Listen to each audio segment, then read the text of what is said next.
Welcome back to part 2 of chapter 6. Now let's get off of this range name sheets, go back to our car loan sheet, and let's go look at these crazy things called variable data tables. Now what I want to do first is I'm going to fill a series. And I'm going to do that by typing a 2 in D4, and it says 2%, and that looks good. I'm going to hit Control Enter. Keeps my cell the active cell. In fact, it keeps it right there in that same spot. And I'm going to come over to my Home tab and go over to the Fill. Click on the little down arrow and long fill, and I'm going to say Fill in a Series. I want to go down the column, do a step value of 0.25%. Make sure you put the percent sign in there, otherwise it's going to have some crazy variables popping up. And we're going to stop this at 4%. Hopefully, if I've done this correctly, this number will go 0.25 all the way down until the last one, which should say 4%. I'll go ahead and say okay. Ooh, boy, I got lucky on that one. And it does. Now, let's click inside cell E3, and I'm going to reference the monthly payment. I'm going to do that by going equals, coming down to B12, which is my monthly payment, clicking the monthly payment. Now I'm going to hit tab because I'm going to go across the row here and pick a different column. This one, I want total to repay loan, so I'm going to say equals, click in B13, total to repay loan, tab.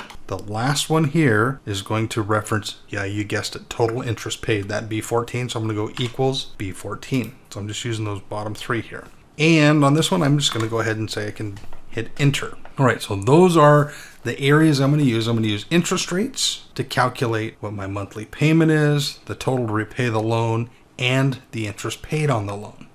So let's highlight D3 all the way down to G12. Go to the data tab, and we're going to go find the what if scenario over here in forecast. What if, and we're going to click down and we're going to go, we're building a data table, so we need to click data table. Now I need to click, well, let's see, what are we doing? We're doing columns. So I have my column here. That's already done. And I'm going to say, well, I'm only going to use the column input. So I'm going to come over here to B4. I don't need the row. I have rows there. I'm only going to use column and say okay. Not quite formatted the way I want it. So let's select this whole area here, E4 through G12. And let's go to the Home tab, give it accounting format. Now I can see if I have a 3% loan, here's my payment. If I have a 4% loan, here's my payment. Jumps up a little bit. Let's go up into D3 and label that APR, annual percentage rate. Now here's where the fun begins. I don't want to show a number here. I want E3 to read payment. How am I going to do that? Well, go up here into my numbers group, and right here in the little down arrow, I'm going to select down arrow.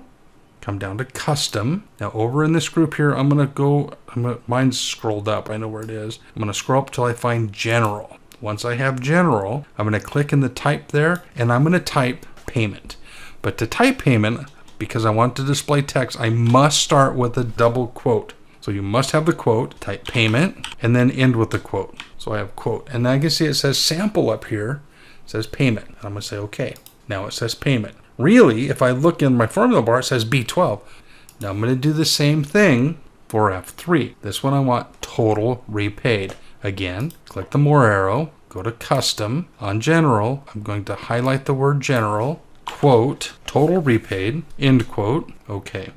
Click in G3. Let's do it one last time. The more arrow, custom, scroll up till you find general. And notice I have payment here, total repaid. Now I can use that again later on. I'm going to come up here and say general, highlight general, give myself the quote, say total interest, end quote, okay. Grab all three of those, let's center and bold.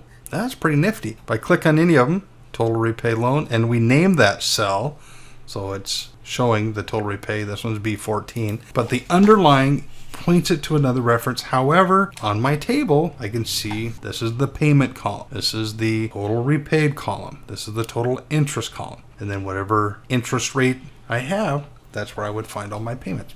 Pretty cool. Let's do it again for the 2 variable data table. This one's a little tougher. Across our row, let's type in 35,000. This is the price of the vehicle. 40,000.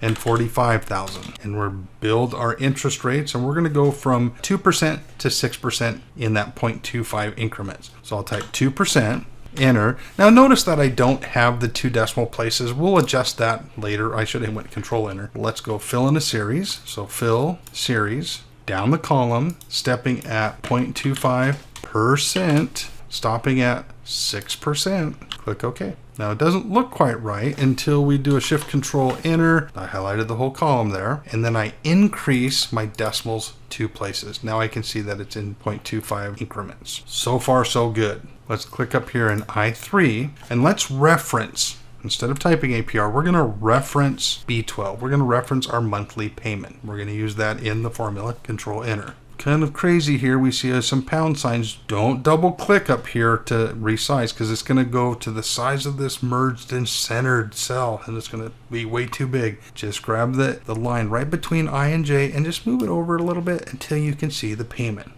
That's all we need. Now let's select I3 through L20. Grab that whole chart, go to our data tab, what if, data table. Now this time, I'll move it over so you can see it. This time we're working on 2 different components because it's 2 variables. We have a row input and a column input. So for our row input, we want the cost of the car. This row here, go across the row, cost, cost, cost. So we're going to go the cost of the car. That is going to be found over here in B2. So I'll say B2. The column down this way is our annual percentage rate. So we're going to come over here and click B4, annual percentage rate. Click OK. Well, there's our table. I like it. Now we can click in that I3 and we're going to do a custom name and we'll call it APR. Again, Home tab. Click on the little more arrow next to numbers. Let's go to custom. Scroll clear to the top. Grab general. Highlight the word general. Give yourself a quote, APR, quote, and OK. Let's make it bold and center. Let's save the workbook. I'll see you in the next video.